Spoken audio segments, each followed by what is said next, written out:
Hello friends, എല്ലാവർക്കും good morning. അപ്പോൾ അടുത്ത ആഴ്ചയിലെ ഒരു അടിപൊളി വിശേഷത്തിലേക്ക് എല്ലാവർക്കും സ്വാഗതം. അങ്ങനെ വക്കീൽ സുമിത്രയോട് സത്യങ്ങളെല്ലാം പറയുന്നു കണ്ട രഞ്ജിതയാണെങ്കിൽ വക്കീലിനെ ആക്സിഡൻ്റ് ആക്കുകയാണ്. പക്ഷേ ഇതറിഞ്ഞ രഞ്ജിയുടെ ഭർത്താവ് ചോദിച്ചു കഴിഞ്ഞപ്പോഴേക്ക് നിങ്ങൾ അനാവശ്യം പറയാനായിട്ട് നിൽക്കരുത്, അങ്ങനൊരു ആക്സിഡൻറ്റ് ഞാൻ ഉണ്ടാക്കിയിട്ടില്ല, നിങ്ങൾ അതും ഇതും പറഞ്ഞ് കുറേ മണ്ടത്തരങ്ങളെല്ലാം വിളിച്ച് പറഞ്ഞ് എന്നെ ജയിലിലാക്കും നിങ്ങൾ എന്നിങ്ങനെ രഞ്ജിത്ത് ചോദിക്കണം. അപ്പോൾ രഞ്ജിത അവിടെ കുറേ തട്ടാമുട്ടിത്തര കാര്യങ്ങളെല്ലാം പറഞ്ഞു കഴിഞ്ഞപ്പോഴേക്കും രഞ്ജിയുടെ ഭർത്താവാണെങ്കിൽ അപ്പം നീ അല്ലല്ലേ ഈ ആക്സിഡൻറ്റ് പിന്നിൽ, ഞാനല്ലെന്നേ പറഞ്ഞില്ലേ, ഓ സമാധാനമായി, ഞാൻ വിചാരിച്ച് നീയായിരിക്കുമെന്ന്. പക്ഷേ ഈ സമയം തന്നെ ഈ വക്കീലിൻ്റെ ഭാര്യയാണെങ്കിൽ കരഞ്ഞ് നിലവിളിച്ചിട്ട് അയ്യോ എൻ്റെ ചേട്ടൻ എന്തു പറ്റി, എൻ്റെ ചേട്ടൻ ഇങ്ങനെ അവസ്ഥ വന്നല്ലോ, അവളൊക്കെ വന്നതുകൊണ്ടാണ് ഇങ്ങനെയൊക്കെ സംഭവിച്ചത്. അപ്പോൾ സുമിത്രയ്ക്ക് ഭയങ്കര ഒരു സംശയം, ആര് വന്നു, ജയയുടെ മുന്നിൽ ആരാ വന്നത്, ജയയോട് ആരാണ് ഫോൺ ചെയ്യാനായിട്ട് പറഞ്ഞത്, വക്കീലിനെ വിളിക്കാനായിട്ട് പറഞ്ഞത് ആരാണ് എന്നൊക്കെ ഇങ്ങനെ ചോദിച്ചുകൊണ്ടിരിക്കണം. അത് അവൾ തന്നെയാണ്, രഞ്ജിത. അപ്പോൾ ഇത് കേട്ട സുമിത്ര ആകെ ഞെട്ടിത്തരിച്ചൊരു അവസ്ഥയിൽ ഇങ്ങനെ നിൽക്കുകയാണ്. എന്താ രഞ്ജിതയോ? അതെ, രഞ്ജിതയാ വീട്ടിലേക്ക് വന്ന്. രഞ്ജിതയും രഞ്ജിത ഭർത്താവും ഉണ്ടായിരുന്നു. അവർ വീട്ടിലേക്ക് വന്നിട്ട് പെട്ടെന്ന് വിളിച്ചിട്ട് ഇങ്ങോട്ട് വരാനായിട്ട് പറയാനായിട്ട് പറഞ്ഞു. അങ്ങനെ അവരുടെ നിർബന്ധപ്രകാരമാണ് ഞാൻ എൻ്റെ ഏട്ടനെ വിളിച്ചത്. പക്ഷേ അങ്ങനെ ഏട്ടനെ വിളിക്കുമ്പോഴും ഏട്ടന് ഭയങ്കര ടെൻഷൻ ഉണ്ടായിരുന്നു. ആ സമയത്താണ് ആക്സിഡൻറ്റ് സംഭവിച്ചതെന്ന് പറയണം. അപ്പോൾ സുമിത്രയ്ക്ക് കാര്യം മനസ്സിലായി, ഇതിന് പിന്നിൽ രഞ്ജിത തന്നെയാണെന്ന്. പക്ഷേ വക്കീൽ തന്നെ കാണാൻ വരുന്നുണ്ടെന്ന് ആരാണ് ഈ രഞ്ജിതയെ വിളിച്ചു പറഞ്ഞത്? അതാണിപ്പോൾ സംശയത്തിന് നിഴലിൽ നിൽക്കുന്നത്. അങ്ങനെ നമ്മുടെ വക്കീലിനാണെങ്കിൽ ആകെ വല്ലാത്തൊരവസ്ഥയിൽ ഇങ്ങനെ നിൽക്കുകയാണ്. പക്ഷേ രഞ്ജിത ഭർത്താവും അവിടെ വന്നിട്ടുണ്ടല്ലോ. അപ്പോൾ ഇവർ രണ്ടുപേരും കൂടി നേരെ അങ്ങോട്ട് ചെല്ലുകയാണ് ഐസിയുടെ മുന്നിലേക്ക്. ജയ എന്ത് സംഭവിച്ചു, എങ്ങനെയാണ് ഈ ആക്സിഡൻറ്റ് പറ്റിയത്? അപ്പോൾ രഞ്ജിത ഉരുണ്ടുമറിഞ്ഞങ്ങോട്ട് കളിക്കുകയാണ്. സുമിത്രയ്ക്ക് കാര്യം മനസ്സിലായി. പക്ഷേ രഞ്ജിതയുടെ മുന്നിൽ ഇതൊന്നും പറഞ്ഞിട്ട് യാതൊരു കാര്യമില്ലല്ലോ. എന്ത് കാര്യമുണ്ട്? രഞ്ജിത ആ സമയത്തൊക്കെ നല്ല തട്ടാമുട്ടത്തിലെ വർത്തമാനേ പറയുള്ളെന്ന് അറിയാം. അതുകൊണ്ട് തന്നെ അവിടെ സുമിത്ര മൗനം പാലിക്കുകയാണ്. അപ്പോൾ ഈ ജയ പിന്നീടൊന്നും പറയാതെ ഭയങ്കര കരച്ചിലാണ്.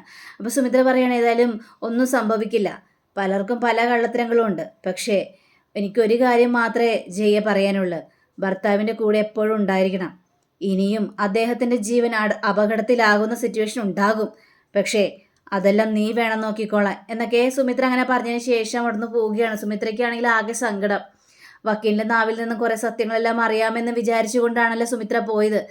പക്ഷെ ഇങ്ങനെയൊക്കെ സംഭവിക്കുന്ന സുമിത്ര സ്വപ്നത്തിൽ പോലും കരുതിയില്ല. പക്ഷെ എന്നാലും ആരായിരിക്കും വക്കീലിനെ ഒറ്റിക്കൊടുത്തത്? വക്കീല് വരുന്നുണ്ടെന്നുള്ള കാര്യം അത് ഞാനും വക്കീലും മാത്രം അറിയാവുന്ന രഹസ്യമാണ്. പിന്നീട് മൂന്നാമത്തെ ഒരാളെ അറിഞ്ഞിട്ട് പോലുമില്ല. പിന്നെ എങ്ങനെയാണിത് സംഭവിച്ചതെന്ന് ആലോചിച്ചിട്ട് ഒരു എത്തുംപിടിയും കിട്ടുന്നില്ല. അപ്പോൾ സരസ്വതി അമ്മയ്ക്കാണെങ്കിൽ ഈ വിവരങ്ങളൊന്നും അറിയില്ലല്ലോ. അപ്പോൾ സരസ്വതി അമ്മയാണെങ്കിൽ എന്നാലും ആ വക്കീൽ എന്താണ് സുമിത്രയെ കാണാൻ വരാതിരുന്നത്? ഞാൻ എത്ര നേരം ഇവിടെ കാത്തിരുന്നു. ഇനിയിപ്പോൾ രഞ്ജിതയോട് എന്താ പറയണ്ടേ? അങ്ങനെ ഈ സരസ്വതി അമ്മ നേരെ രഞ്ജിതയെ വിളിക്കുകയാണ്. ആ മോളെ രഞ്ജിതേ, എനിക്ക് ചില കാര്യങ്ങളെല്ലാം പറയുന്നുണ്ട്. അല്ല, സരസ്വതി അമ്മയ്ക്ക് ഇനി എന്താണാവോ പറയാനുള്ളത്? അതറിഞ്ഞാൽ കൊള്ളാമായിരുന്നു. അല്ല, ഞാനേതായാലും സുമിത്രയുടെ പിന്നാലെ പോയി മോളെ. പക്ഷേ സുമിത്ര അവിടെ ഒരുപാട് നേരം നിന്നു. സുമിത്രയെ കാണാനായിട്ട് ഒരു വക്കീലും വന്നില്ലെന്നേ. ഞാൻ വക്കീലിനെയും പ്രതീക്ഷിച്ച് നിന്നത്, പക്ഷേ കാണാൻ വന്നില്ല. എന്ത് ചെയ്യാനാണ് മോളെ? ഇനി എന്ത് ചെയ്യാനായിട്ട് സാധിക്കും എന്നൊക്കെ എന്നെ ചോദിച്ചു കഴിഞ്ഞപ്പോഴേക്കും ഇനി സരസ്വതി അമ്മ ഒന്നും ചെയ്യേണ്ട ആവശ്യമില്ല, ചെയ്യാനുള്ള കാര്യങ്ങളെല്ലാം ഞാൻ ചെയ്തു. ചെയ്യാനുള്ള കാര്യങ്ങളെല്ലാം ചെയ്തെന്നോ? എന്ത് ചെയ്തെന്നു എന്നൊക്കെ ഞാൻ ചോദിക്കുകയാണ്. അപ്പോൾ ഇത് കേട്ട് കഴിഞ്ഞപ്പോഴേക്കും വക്കീൽ ഇപ്പോൾ ഹോസ്പിറ്റലാണ്, ആക്സിഡൻ്റായി ഹോസ്പിറ്റലിൽ കിടക്കുകയാണ്. അയ്യോ, വക്കീല് ഹോസ്പിറ്റലിൽ കിടക്കുകയാണോ? എന്നിട്ടാണോ സുമിത്രയോട് വിളിച്ചിട്ട് വരാനായിട്ട് പറഞ്ഞത്? എൻ്റെ സരസ്വതി അമ്മേ, ആ വക്കീലിന് ആക്സിഡൻ്റ് ആയതേ സുമിത്രയെ കാണാൻ പോണ വഴിയാണ്. ഓ, അപ്പം കാര്യങ്ങളെല്ലാം മനസ്സിലായി. ഇതിനെല്ലാത്തിനും പിന്നിൽ രഞ്ജിതയാണല്ലേ? അപ്പോൾ സരസ്വതിയമ്മയുടെ മുന്നിലും ഉരുണ്ട് കളിക്കുകയാണ് രഞ്ജിത. ഇനി ഇവരെങ്ങാനും ഒറ്റക്കൊടുത്തു കഴിഞ്ഞെങ്കിൽ ആകെ പ്രശ്നമാവുമല്ലോ. അതുകൊണ്ട് ഒന്നും മിണ്ടാതിരിക്കുക രഞ്ജിത. അതിനെക്കുറിച്ചൊന്നും കൂടുതൽ സംസാരിക്കാനായിട്ട് നിന്നില്ല. അപ്പോൾ സരസ്വതിയമ്മയാണെങ്കിൽ എൻ്റെ പൈസയും അതേപോലെ തന്നെ സമ്മാനമൊക്കെ തരണം, അല്ലെങ്കിലേ ഈ സരസ്വതിയമ്മയുടെ യഥാർത്ഥ സ്വഭാവം നിങ്ങൾ കാണും. തരാ സരസ്വതിയമ്മ ഏതായാലും എനിക്ക് ഇത്ര ഉപകാരങ്ങൾ ചെയ്തു തന്നെയല്ലേ. അപ്പോൾ പിന്നെ ഞാൻ സമ്മാനവും പൈസയും തരാതിരിക്കോ? ഉറപ്പായിട്ടും തന്നിരിക്കും.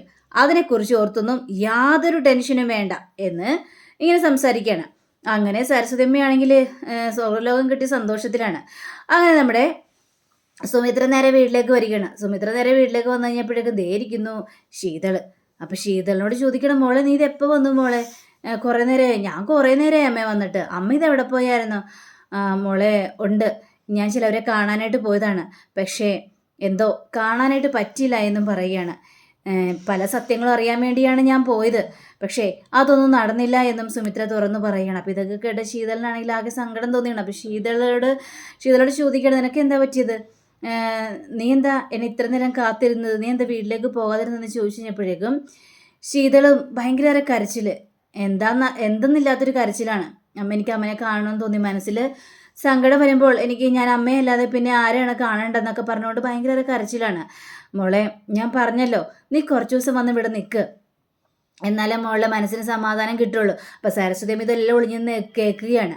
അപ്പോൾ ശീതള് ഒന്നും പറയാനായിട്ട് നിന്നില്ല. അപ്പോൾ ശീതള് പറയാണ്, എന്നോട് അച്ഛമ്മ ചോദിച്ചിരുന്നു, കുറേ നേരെ കുത്തി ചോദിക്കുന്നു, എന്തിനിവിടെ വന്നത്? നിൻ്റെ മുഖത്ത് എന്തോ പ്രശ്നമുണ്ടല്ലോ, എന്താണ് നിൻ്റെ മനസ്സിലെ പ്രശ്നം? അത് അച്ഛമ്മയോട് തുറന്നു പറയാനായിട്ട് പാടില്ലേ എന്നൊക്കെ പറഞ്ഞ് ചോദിച്ചമ്മേ. പക്ഷേ ഒന്നും ഞാൻ തുറന്നു പറയാനായിട്ട് നിന്നില്ല അമ്മേ എന്ന് പറഞ്ഞുകൊണ്ട് ഞാൻ ഒഴിഞ്ഞു മാറുകയായിരുന്നു ചെയ്തതെന്നൊക്കെ പറയുകയാണ്. അപ്പോൾ ഇത് കേട്ടൊക്കെ സുമിത്ര, ശരിയാ, അമ്മയോടൊന്നും പറയാതിരിക്കുന്നത് നല്ലത്, നാട്ടിൽ മുഴുവൻ പാട്ടാക്കും, അതാണ് അവരുടെ സ്വഭാവം എന്നും പറഞ്ഞ് അങ്ങനെ ഇരിക്കെ നമ്മുടെ സുമിത്രയ്ക്ക് സംശയങ്ങളിങ്ങനെ കൂടി വരികയാണ്. എങ്ങനെയാണ് ഇതെല്ലാം കാര്യങ്ങളെല്ലാം അറിഞ്ഞതെന്നൊക്കെ ആലോചിച്ച് ആകെ തലപുകഞ്ഞൊരവസ്ഥ.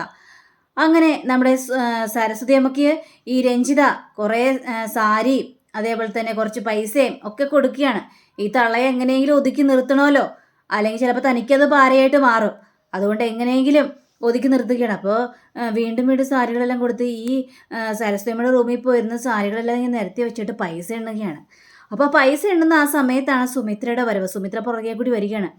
ഇതെന്താ അമ്മേ എന്ന് പറഞ്ഞ് ചോദിക്കുകയാണ്. പെട്ടെന്ന് സരസ്വതി അമ്മ പൈസ അങ്ങോട്ട് മാറ്റി വയ്ക്കുകയാണ്. കട്ടിലും മുഴുവൻ നല്ല അടിപൊളി സാരി, അതും വില കൂടിയ സാരികളാണ് കിടക്കുന്നത്. അമ്മയ്ക്ക് ഇത് ആരാമേ ഈ സാരികളൊക്കെ തന്നത്? ഞാൻ പറഞ്ഞല്ലോ, അന്ന് നീ എന്നോട് ചോദിച്ചില്ലേ സുമിത്രേ, ഞാനപ്പോൾ പറഞ്ഞല്ലേ എൻ്റെ ഫ്രണ്ടാ തന്നേന്ന്. ഇത്രയും വില കൂടിയത് സാരി തരാനുള്ള ഫ്രണ്ട് ഏതാണാവോ അമ്മയ്ക്കുള്ളത്? ആ ഫ്രണ്ടിൻ്റെ പേരൊന്ന് പറ, ഞാനും കൂടി ഒന്ന് അറിയട്ടെ അമ്മേ എന്ന് ചോദിക്കുകയാണ്.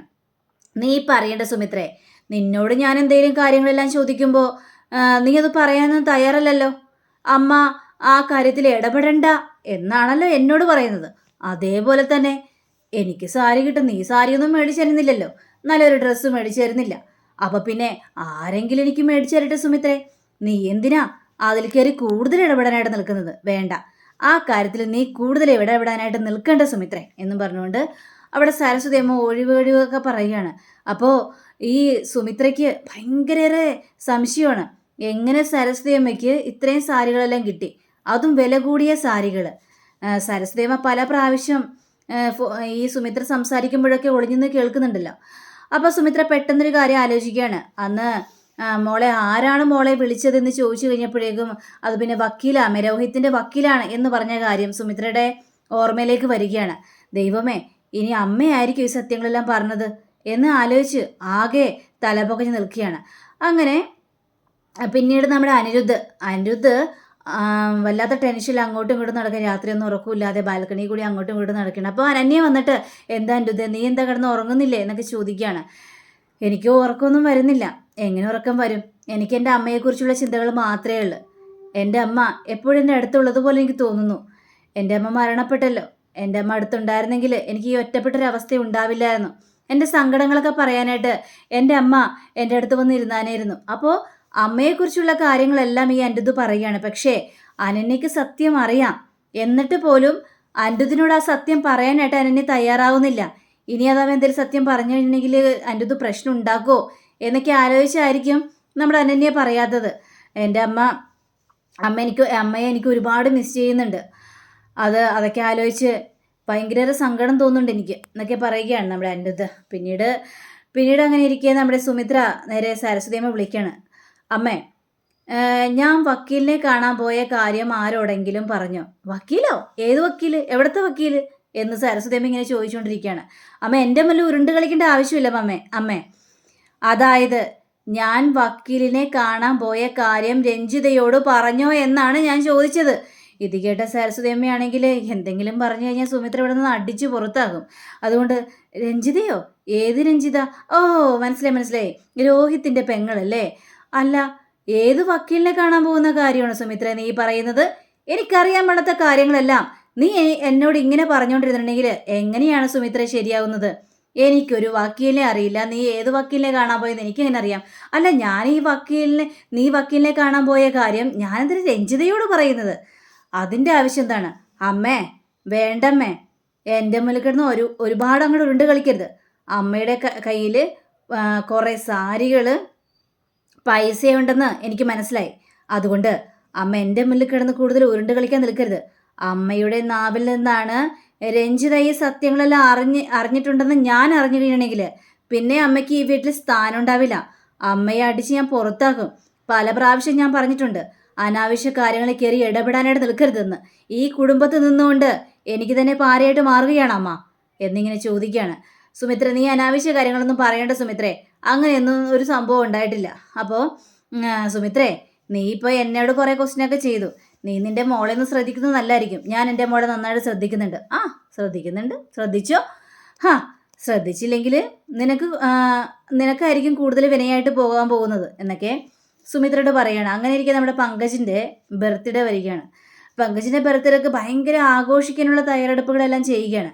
അപ്പോൾ പങ്കജാണെങ്കിൽ നമ്മുടെ പൂജയെ വിളിക്കുകയാണ്. പൂജ, ഏതായാലും എൻ്റെ ബർത്ത്ഡേ ആണ്, ബർത്ത്ഡേക്ക് വരണമെന്നൊക്കെ പറയുകയാണ്. പങ്കജ് ഒരു നല്ല മനുഷ്യനാക്കി ഈ പൂജയുടെ മുന്നിൽ വരുത്തി തീർത്തിരിക്കുകയാണല്ലോ പങ്കജ്. പാവപ്പെട്ടവരെയൊക്കെ സഹായിക്കും എന്നുള്ളൊരു കരുതൽ വെച്ചിരിക്കുകയാണ് ഈ പൂജയെ. അപ്പോൾ പൂജയ്ക്കാണെങ്കിൽ നമ്മുടെ പങ്കജിനോട് കുറച്ച് സോഫ്റ്റ് കോർണറൊക്കെ വന്നു തുടങ്ങി. അങ്ങനെ നമ്മുടെ പങ്കജിൻ്റെ ബർത്ത്ഡേ ആഘോഷം വരികയാണ്. പക്ഷേ അപ്പോൾ നമ്മുടെ സുമിത്രയും അതേപോലെ തന്നെ ഈ സരസ്വതി അമ്മയൊന്നും ക്ഷണിച്ചിട്ടില്ല. എന്നാലും നമ്മുടെ പൂജ പറയുകയാണ്, ഏതായാലും പങ്കജിൻ്റെ ബർത്ത്ഡേ ആണ് അമ്മയും വരണമെന്ന്. അപ്പോൾ ഇത് കേട്ട് സുമിത്രയാണെങ്കിൽ ഞാനെങ്ങനെയാണ് മോളെ വരുന്നത്? അതിൻ്റെ ആവശ്യമുണ്ടോ? അതിൻ്റെ ആവശ്യമില്ലല്ലോ, അവർ നമ്മളെ ക്ഷണിച്ചൊന്നുമില്ലല്ലോ. എന്നാലും അമ്മ വന്നാലും എന്താ പ്രശ്നം? ഒരു പ്രശ്നവും ഇല്ല. അങ്ങനെ ഇവർ ആ ബർത്ത്ഡേ ഫംഗ്ഷന് പോവുകയാണ്. അപ്പോൾ ബർത്ത്ഡേ ഫംഗ്ഷന് പോയി കഴിഞ്ഞപ്പോഴേക്കും പൂജ എന്നും പറഞ്ഞുകൊണ്ട് പൂജയെ മാത്രം പങ്കജ് ആ സ്റ്റേജിലേക്ക് ക്ഷണിച്ച് അങ്ങോട്ട് കയറ്റുകയാണ്. അപ്പോൾ കേക്ക് മുറിക്കാനുള്ള സമയമായി. അപ്പോൾ നമ്മുടെ സരസ്വതി അമ്മയാണെങ്കിൽ, സുമിത്രേ, അതൊന്ന് നോക്കി, നീ ആ കാഴ്ചയൊന്ന് കാണു സുമിത്രേ, എന്നിട്ടാവാം നീ ബാക്കിയുള്ള പരിപാടികളെല്ലാം പറയുന്നത്.